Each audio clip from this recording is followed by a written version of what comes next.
Anyang May 21, migbabayang patakaran ng Energy Regulatory Commission o ERC para karing kooperatiba na makapalalam pa rin king lockdown o quarantine. Agpangkang ERC Chair Agnes Ivanadera, dapat lang dinan sa patapanawon din consumers. Banga bayad ding may tipong bilking kuryente. Inya malyari dalang baldugan deti king kilub ning 4 hanggang 6 mabulan. Depende king karelang konsumo. Bista manalapang formala utos manibat king ERC, ing Pelco 2, migpasyag ng abiso karing karelang member consumers. Dimbil manibat Marso at Abril, malyari dalang bayaran, kilob ning 4 bulan at alang interes. Bagumpisaya kano itingin ning bulan ning Mayo, at akit ya king statement of account o electric bill. Ken mo kanong opisina ning Pelco, malyaring mamayad para king partial at staggered payment.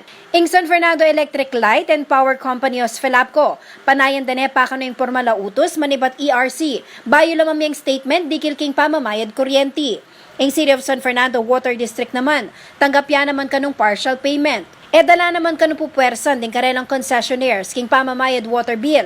Uling ay tindiyan tayong sitwasyon, nadakal mo naman ning mila ko kapanintunan.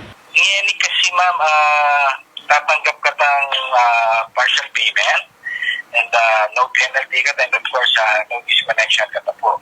Kung magyudala rin po rin ng Feb and March, better po. Pero if alam ma'am, of course, etala po pilitan lang. Nga na pang John Canlas, branch manager ng Prime Water San Fernando, manayala pa ka ng final instruction ni Bating Karelang Central Office nung i-extend yung pamamayad king bill kaya rin na ng MECQ.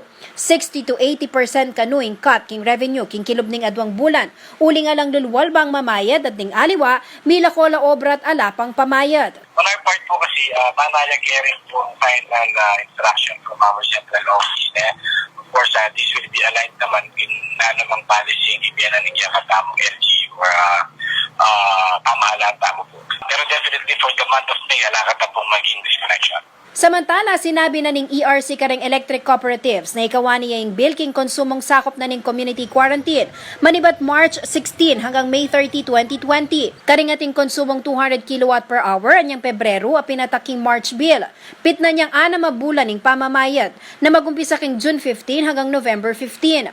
Sakop nening bilay ni ing March hanggang katapusan ning Mayo. Kare namang kinonsumong mahigit 200 kilowatt per hour. Pit na niyang 4 bulan ning pamamayad na magumpisa king June 15 hanggang September 15. Ing regular bill naman na paratang, king mapupos na ning June ing due date. Bang di na lang panahon din consumers king pamamayad. At uling babawal na pa rin ng gobyerno yung pamagdual, malyari ka nung mamayad bills online at karing karelang partner payment centers. Akit la kanudeti king karelang social media pages na malyari dang i-follow din karelang customers.